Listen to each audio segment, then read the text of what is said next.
Good morning everyone. Next हमारी theorem है जो इलास्टिसिटी की, वो क्या है, जनरल एनर्जी थ्योरम।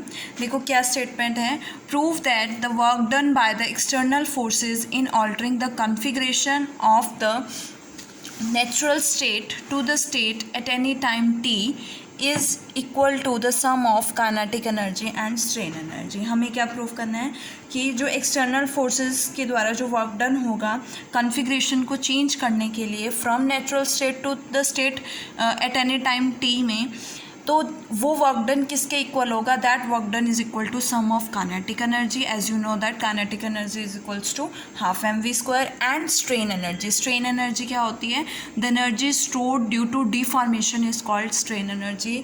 जो डिफॉर्मेशन के कारण या डिफॉर्मेशन के दौरान जो एनर्जी स्टोर्ड होती है बॉडी में, that is called strain energy. तो इसको प्रूफ करने के लिए हमने एक बॉडी ली है जिसकी नेचुरल स्टेट जो है वो t इज इक्वल टू 0 पे है। इस subjected to the action of external forces applied हो रहे हैं। Let p point whose coordinates are x1 x2 x3, कोई आर्बिट्रेरी पॉइंट है in unstrained state means state before deformation, that is natural state. और उसके बाद एट एनी टाइम t पे जो इस पॉइंट के कोऑर्डिनेट्स हैं वो क्या हो जाते हैं, xi dash means x1 dash x2 dash x3 dash. और अगर मैं ले लेती हूँ कि ui इस केस में डिस्प्लेसमेंट है, देन ui किसके इक्वल होगा, ui is displacement that is change.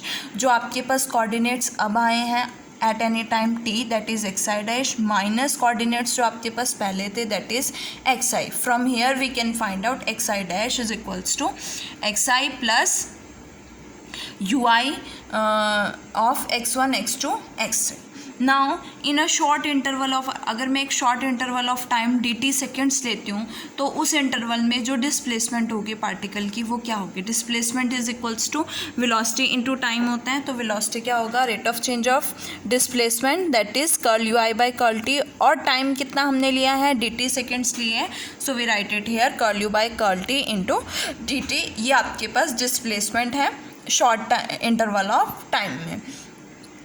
अब देखो curl u by curl t को मैं लिख सकती हूँ ui डॉट की फॉर्म्स में। आप लिखते हो ना डेरिवेटिव को, पार्शियल डेरिवेटिव को t के रिस्पेक्ट में जब आप करते हो, तो ui dot dt।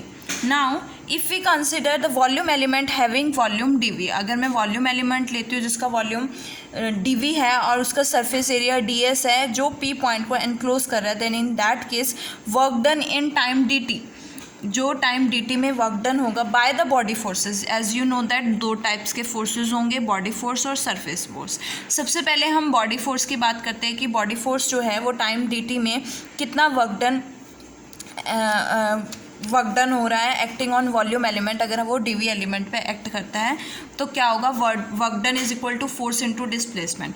Force means यहाँ पे बॉडी फोर्स है, बॉडी फोर्स को आप किससे रिप्रेजेंट करते हो, fi, और आपने dv एलिमेंट से लेना है तो क्या लोगे, fi dv। और डिस्प्लेसमेंट आपने अभी फाइंड आउट किया है ui dot dt, so we get ये वैल्यू किसकी आ गई है, work done in time dt by the body force. Similarly surface force के केस में क्या आएगा, फोर्स इनटू डिस्प्लेसमेंट। तो सरफेस फोर्स क्या होता है, ti न्यू, और सरफेस पे अप्लाई होता है, और सरफेस कितना क्या लिया हमने, ds सरफेस एरिया, तो ti न्यू ds होगा, और इनटू डिस्प्लेसमेंट क्या होगी, ui डॉट dt। और अगर मैं टोटल वर्क डन की बात करूँ in case of body force, तो आपके पास क्या आएगा, integral v fi ui dot dt dv। और इस केस में आपके पास क्या आएगा, ti nu ui dot ds।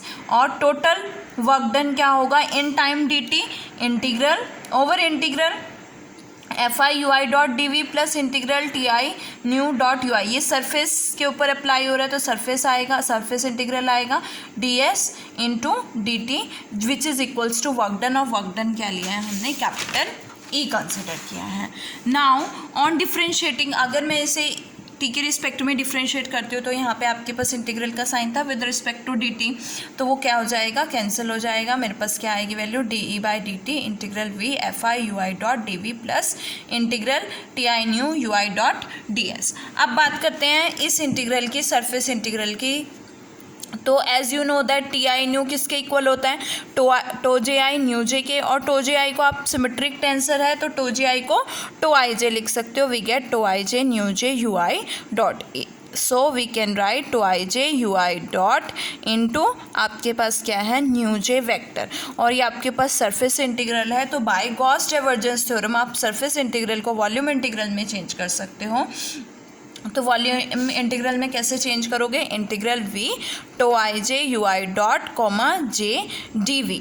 अब comma J means partial derivative करना है with respect to X J, तो दोनों का होगा तो यू इंटू वी से आप पार्शियल डेरिवेटिव करोगे। फर्स्ट यू का derivative tau I J comma J और U I dot as it is, plus integral second as it is, first as it is tau I J and second का partial derivative with respect to X J, we get U I dot comma J D we.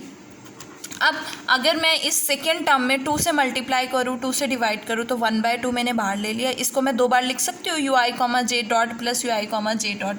और अगर मैं इन दोनों terms के साथ एक बार U J comma I dot minus करूँ और एक बार ऐड करूँ, तो मेरे पास अगर मैं इन दोनों टर्म्स को कंबाइन करती हूँ, डिवाइडेड बाय 2 करती हूँ, तो मेरे पास क्या बनेगा, आपके पास क्या वैल्यू होती है, U I comma J plus U J comma I divided by 2 is equal to E I J, और यहाँ पे अगर डॉट आ जाएगा तो ई आई जे क्या बनेगा, डॉट बनेगा। तो फर्स्ट एंड थर्ड पार्ट को आप टर्म को कंबाइन करोगे तो आपके पास क्या बनेगा, ई आई जे डॉट, और इन दोनों पार्ट्स को कंबाइन करोगे तो क्या बनेगा, डब्ल्यू आई जे डॉट, जो कि as you know that E I J dot that is U I comma J plus U J comma I divided by 2 symmetric tensor होता है, और अगर नेगेटिव साइन आए तो स्क्यू सिमेट्रिक हो जाता है। So this is E I J dot is symmetric and W I J dot is skew symmetric. Because W I J dot skew symmetric है, it means W I J dot क्या हो जाएगा, 0। कैसे होगा 0, अगर सपोज कि W I जे आपके पास skew symmetric है तो W I J is equal to negative of W J I, लेकिन इनका मैग्नीट्यूड क्या रहेगा, सेम रहेगा स्क्यू सिमेट्रिक टेंसर में। So we can write W I J, और इसे लेफ्ट हैंड साइड में लेके आओगे तो W I J plus W I J क्या हो जाएगा, twice of W I J is equal to 0, which implies 2 can never be equals to 0, so wij must be equals to 0. Now above integral becomes, अगर wij 0 है, wij आपके पास skew symmetric tensor है, तो wij dot भी skew symmetric है, तो वो भी क्या हो जाएगा, 0 हो जाएगा। सो ये टर्म आपकी 0 हो जाएगी। तो आपके पास इंटीग्रल क्या बचा है, integral S T I nu U I D S किसके इक्वल होगा, integral V tau I J comma J U I dot D V plus integral V tau I J E I J dot D V. हमने इसको volume integral में change कर दिया और ई I जे की form में चेंज कर दिया है। ये वैल्यू सेम, ये वैल्यू आप किस में सब्स्टिट्यूट करोगे, इसकी 4.17 इक्वेशन में सब्स्टिट्यूट करने के बाद आपके पास ये टर्म आएगी। आप इन दोनों टर्म्स को कंबाइन कर सकते हो, यहाँ से यू आई डॉट कॉमन आएगा, तो मैंने दोनों टर्म्स को कंबाइन कर दिया। नेवियर इक्वेशन से tau I J comma J plus F I किसके इक्वल होगा, rho curl square U I upon curl T square से। तो यहाँ पे हम क्या लिखेंगे, rho curl square U I upon curl T square को क्या लिख सकते हो, यू आई डबल डॉट लिख सकते हो। तो यहाँ से मैंने लिख दिया rho U I double dot U I dot और प्लस में ये। अब मैं काइनेटिक एनर्जी की बात करूँ तो काइनेटिक एनर्जी किसके इक्वल होता है, हाफ एम वी स्क्वायर के इक्वल होता है। Mass is equals to volume into density, volume कितना है डी वी और डेंसिटी क्या है रो, और वी क्या होता है, V rate of change of velocity. तो क्या आएगा, curl U I by curl T, that is curl U I by curl T means U I dot, और यू आई डॉट मीन्स इसका स्क्वायर होगा तो U I dot square, that is U I dot into U I dot. Write करोगे यहाँ पे। अब total energy find out करनी है तो वैसी बात है, इंटीग्रल लोगे वॉल्यूम इंटीग्रल वी। अब इसको हमने डिफ्रेंशिएट किया, तो डिफ्रेंशिएट करोगे आपके पास क्या आएगा, देखो first derivative second as it is plus second derivative first as it is, दोनों टर्म सेम है, ऐड करोगे 1 आएगा। ये वैल्यू क्या है, ये है जो किसके इक्वल आई है, D K by D T के इक्वल आई है। So we put it in this equation, we get D E by D T is equals to D K by D T plus integral V tau I J E I J dot D V. अब हम इसे find out करेंगे कि ये क्या है।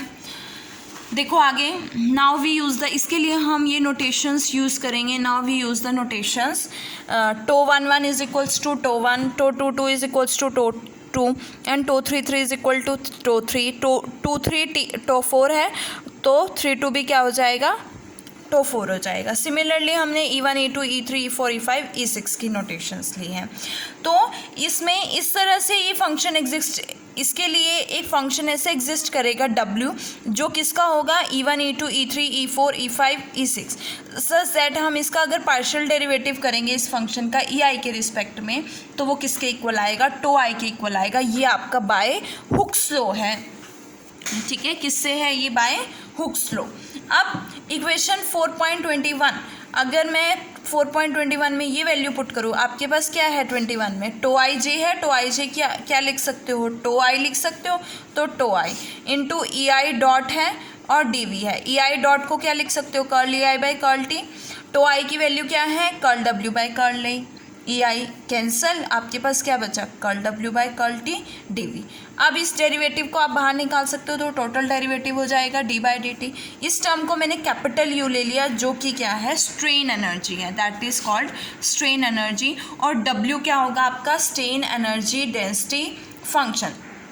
अब strain energy तो मैंने आपको बताया कि energy stored in a body due to deformation, but strain energy density क्या होते हैं, जो स्ट्रेन एनर्जी हम per unit volume find out करेंगे that is called strain energy density. तो डब्ल्यू आपके पास स्ट्रेन एनर्जी डेंसिटी फंक्शन है।